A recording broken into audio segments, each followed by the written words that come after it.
세무조사를 받는다, 계약권이 취소가 된다, 벌금을 문다, 이렇게 불안해 하시는 분들이 많이 있습니다. 1억이든 2억이든 10억이든 모든 주택 가격에 상관없이 자금조달 계획서를 수정을 해서 제출을 해야 한다고 이해하시면 좋을 것 같고요.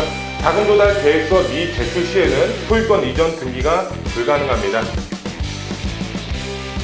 안녕하십니까 애청자 여러분, 돈되는 부동산 투자 드림타운 투자자금 팀장 함주환입니다.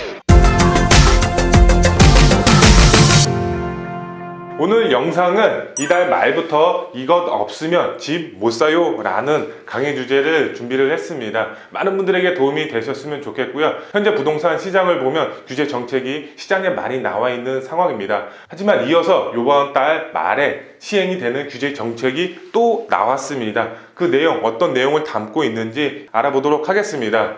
본격적으로 영상 시청에 앞서서 구독과 좋아요 버튼 꼭 눌러주시고요. 알람 설정 버튼도 꼭 부탁드리겠습니다. 그리고 저희 사무실에서 특강을 하고 있습니다. 특강에 오셔서 많은 분들 돈 되는 정보 얻어가고 계시고 있습니다. 특강 시간에 오셔서 얼굴 뵙고 돈 되는 정보 같이 공유 받으셨으면 좋겠습니다. 그럼 본격적으로 오늘 강의 바로 시작하도록 하겠습니다. 보도 내용을 보시면 이달 말부터 수도권 모든 주택 거래 자금 조달 계획서를 제출을 해야 됩니다. 지금 부동산 규제 정책이 지금 또 나왔다고 이해하시면 좋을 것 같은데요. 내용을 보시면 투기 과열지구는 거래 액수 불문, 증빙 서류도 모두 제출해야 된다. 이런 내용을 담고 있습니다. 부동산 거래 신고법 시행령 규제 심사를 통과를 했고 이달 마지막 주에 시행이 될 듯 하다, 이렇게 보도 내용이 나오고 있습니다. 이달 말부터 웬만한 수도권 지역에 주택을 구입하면 주택 가격에 상관없이 자금 조달 계획서를 모두 제출해야 할 전망이다. 투기 과열 지구 내에서 집을 사면 거래 액수를 불문하고 자금 조달 계획서를 모두 제출해야 하고 증빙 자료도 모두 제출을 해야 됩니다. 본인의 자금을 어떻게 벌었는지 그 증빙 서류도 투기 과열 지구 내에서 집을 사면 모두 제출해야 한다고 이해하시면 좋을 것 같은데요. 지금 이번 개정안은 6.17 부동산 대책의 내용을 담고 있습니다. 현재 부동산 규제 정책 자금조달 계획서 내용을 보면 규제 지역 내에서 3억 원 이상의 주택을 구입했을 때만 자금조달 계획서를 제출하게 되어 있습니다. 그리고 투기 과열 지구 내에서는 9억 이상의 초과 주택을 거래했을 때는 본인의 자금을 어떻게 벌었는지 증빙 자료를 제출하면 됐었습니다. 하지만 지금 이 개정안이 변경이 됐습니다. 투기 과열 지구 내에서는 모두 증빙 자료를 제출해야 되고 자금 조달 계획서도 모두 제출해야 됩니다. 거래 가격에 상관없이 모두 제출해야 된다고 이해하시면 좋을 것 같고요. 지금 늦어도 이번 달 말 26일에 시행이 될 것으로 예정이 되어 있고요. 현재 조정 대상 지구는 69곳, 그리고 투기 과열 지구는 지금 전국에 48곳이 위치를 하고 있습니다. 지금 투기 과열 지구 서울 25개구 전부 투기 과열 지구로 묶여 있습니다. 그렇기 때문에 서울 내에서 주택을 구입했을 때에는 지금 자금 조달 계획서 그리고 증빙 자료 모두 제출해야 한다, 이렇게 이해하시면 좋을 것 같습니다. 네, 오늘 강의 순서를 말씀을 드리겠습니다. 첫 번째로 자금 조달 계획서가 어떤 것인지 첫 번째로 알아보도록 하겠고요. 두 번째로 변경 내용, 지금 이전 내용과 변경 내용 어떻게 달라졌는지 알아보도록 하겠고요. 그리고 변경 내용이 시장에 어떤 효과를 가져올지 두 번째로 알아보도록 하겠습니다. 마지막 세 번째, 자금 조달 계획서는 말 그대로 계획서일 뿐입니다. 두려워할 필요 없습니다. 왜 두려워할 필요 없는지 마지막 세 번째로 알아보도록 하겠습니다. 네, 첫 번째로 자금 조달 계획서란 어떤 건지 설명을 드리겠습니다. 자금 조달 계획서, 주택 구입 시 자금의 출처를 항목별로 세세하게 공개하는 서류라고 이해하시면 좋을 것 같습니다. 본인의 자금을 어떻게 마련을 했고 어떻게 주택을 구입하게 되는지 세세하게 자금 조달 계획서에 적어서 제출한다고 이해하시면 좋을 것 같고요.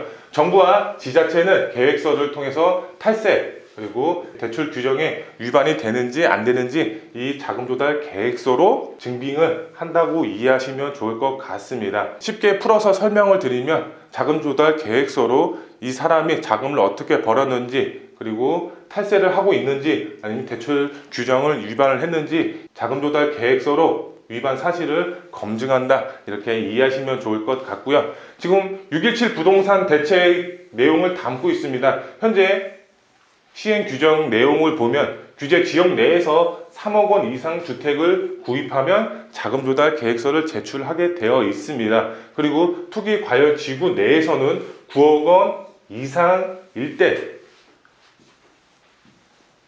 증빙 자료를 제출을 하면 됐었습니다. 하지만 이 내용이 변경이 됐습니다. 앞선 보도 내용에서 설명을 드린 것처럼 이 내용이 큰 글자로 바뀌었다고 이해하시면 좋을 것 같습니다. 시행일은 10월 말부터 시행이 예정이 되어 있습니다. 주택 구입 가격과 상관없이 자금 조달 계획서는 모두 제출해야 하고, 그 다음에 투기 과열 지구 내에서는 돈을 어떻게 벌었는지, 주택을 어떻게 구입하게 됐는지 자금까지 모두 조사를 한다고 이해하시면 좋을 것 같습니다. 네, 변경 내용 어떻게 되고 시장 효과 어떻게 반영이 될 것으로 예상이 되는지 알아보도록 하겠습니다.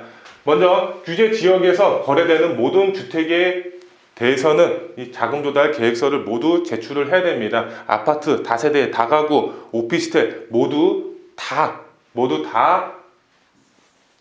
자금 조달 계획서를 제출을 해야 합니다. 1억이든 2억이든 10억이든 모든 주택 가격에 상관없이 자금 조달 계획서를 의무적으로 작성을 해서 제출을 해야 한다고 이해하시면 좋을 것 같고요. 투기 과열 지구는 계획서와 증빙자료 모두 제출해야 한다, 이렇게 이해하시면 좋을 것 같습니다.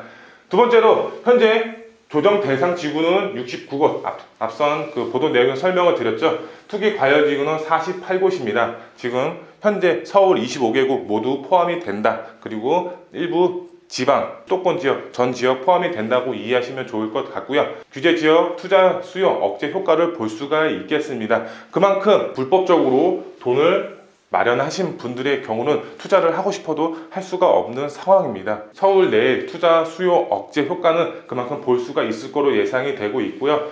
이상 거래 막는 효과를 볼 수가 있겠습니다. 마지막으로 소액 투자 매물 수요가 증가할 수밖에 없습니다. 계획서 작성 및 증빙 서류 제출이 용이할 수밖에 없습니다. 그만큼 소액으로 들어갈 수가 있기 때문에 자금 조달 계획서 그리고 증빙 서류 제출 할 수 있는 항목들이 그만큼 줄어들기 때문에 소액 투자 매물 물건, 다세대 주택이 됐든 다가구 주택이 됐든 오피스텔, 이런 투자의 수요가 증가할 수밖에 없겠습니다. 네, 세 번째로 계획서는 계획서일 뿐 두려워할 필요 없다. 왜 두려워할 필요 없는지 알아보도록 하겠습니다. 계획서 제출 후에 자금 변동이 생기면 세무조사를 받는다. 그리고 계약권이 취소가 된다.